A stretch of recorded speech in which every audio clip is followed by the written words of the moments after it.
নমস্কার, কেমন আছেন সবাই? শ্রী ১৩ পার্বণে সবাইকে অনেক স্বাগত জানাই। এই শীতের বাজারে এখন পালক, বথুয়া, মেথি বাজারে খুব পাওয়া যাচ্ছে। তো আজকে ভাবলাম পালং শাকেরই একটা রেসিপি দেখাই, পালক পনির বা পালং পনির। আর শীতের পালং শাক দিয়ে পালক পনিরের স্বাদই কিন্তু একদম আলাদা হয়। তাহলে চলুন শুরু করে দিই। এখানে আমি 200 গ্রাম পনির নিয়েছি। পনিরগুলোকে ট্রায়াঙ্গেল শেপে কেটে নেব। চৌকো চৌকো করেও ছোট ছোট কাটতে পারেন।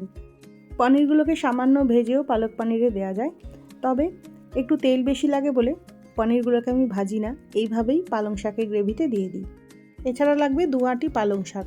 পালং শাকের নিচের অংশটুকু বাদ দিয়ে দিয়েছি, ভালো করে ধুয়ে পরিষ্কার করে নিয়েছি। এগুলো একদম ফ্রেশ পালং শাক। এগুলোকে এবার কাটবো।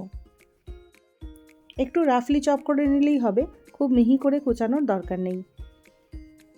পালং শাকগুলোকে কাটবার আগেই কিন্তু ভালো করে ধুয়ে ফেলবেন, তাহলে কাটার পরে আর ধোবার প্রয়োজন পড়বে না। এখন দেখুন আমার সব পালং শাকগুলো কাটা হয়ে গেছে। বেশ খানিকটা পরিমাণ মতো জল ফুটতে দিয়েছি। জলটা যখন ফুটে উঠবে তখন এর মধ্যে পালং শাকগুলোকে দিয়ে দেব। গ্যাসের আঁচটাকে হাই ফ্লেমে রেখে পালং শাকগুলোকে ফোটাতে হবে 5 থেকে 6 মিনিট। যখন খুব ভালো করে ফুটে উঠবে তখন একটা স্ট্রেনারে দিয়ে জলটা ছেঁকে নেব। পালং শাকের এই সবুজ রঙটা যাতে একই রকম থাকে তার জন্যে একটা বলে নিয়ে নিচ্ছি রেফ্রিজারেটরে রাখা ঠান্ডা জল। খুব দ্রুত হাতে গরম পালং শাকগুলোকে এই ঠান্ডা জলে ফেলে দিতে হবে।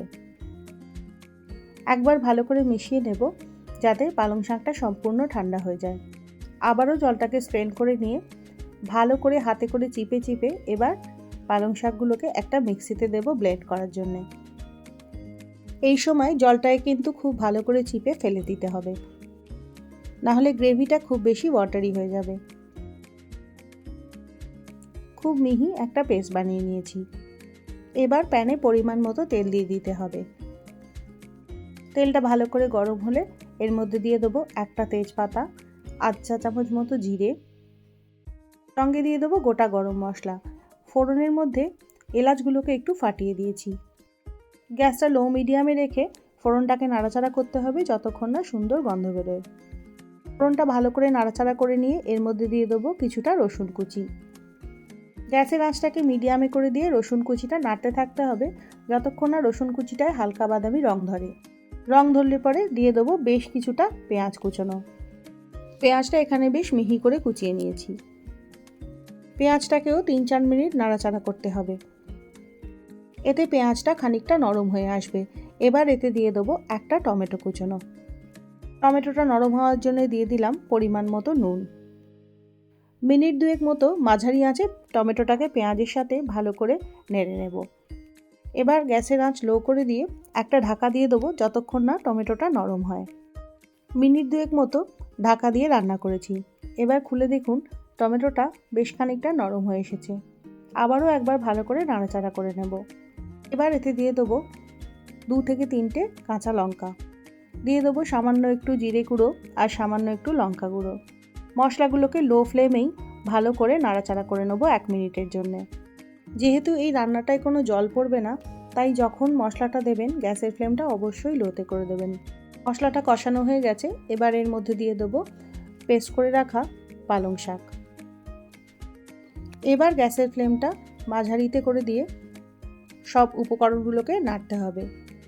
2 থেকে 3 মিনিট সব মশলাগুলোকে ভালো করে নাড়াচাড়া করতে থাকবো। তাতে পালং শাকটাও আরেকটু শুকনো হয়ে আসবে। টেস্টটা ব্যালেন্স করবার জন্য 1/2 চা চামচ চিনি দিলাম। আবারও নাড়াচাড়া করে নিচ্ছি। নাড়তে নাড়তে দেখুন পালং শাকটা বেশ মাখা মাখা হয়ে এসেছে। এই অবস্থায় দিয়ে দেবো পনিরের টুকরোগুলো। হালকা হাতে ভালো করে পনিরের সঙ্গে পালং শাকটাকে নাড়াচাড়া করে নিতে হবে। মিনিট খানেক এইভাবে নাড়াচাড়া করলেই রেডি পালক পনির।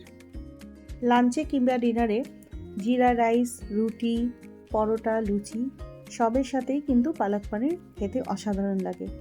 তাহলে আজই বানিয়ে ফেলতে পারেন দুর্দান্ত স্বাদের এই পালক পনির। এই রেসিপিগুলো যদি ভালো লাগে তাহলে চ্যানেলটা সাবস্ক্রাইব করে নিতে পারেন। আবারও দেখা হবে পরের এপিসোডে। ততক্ষণের জন্য বাই।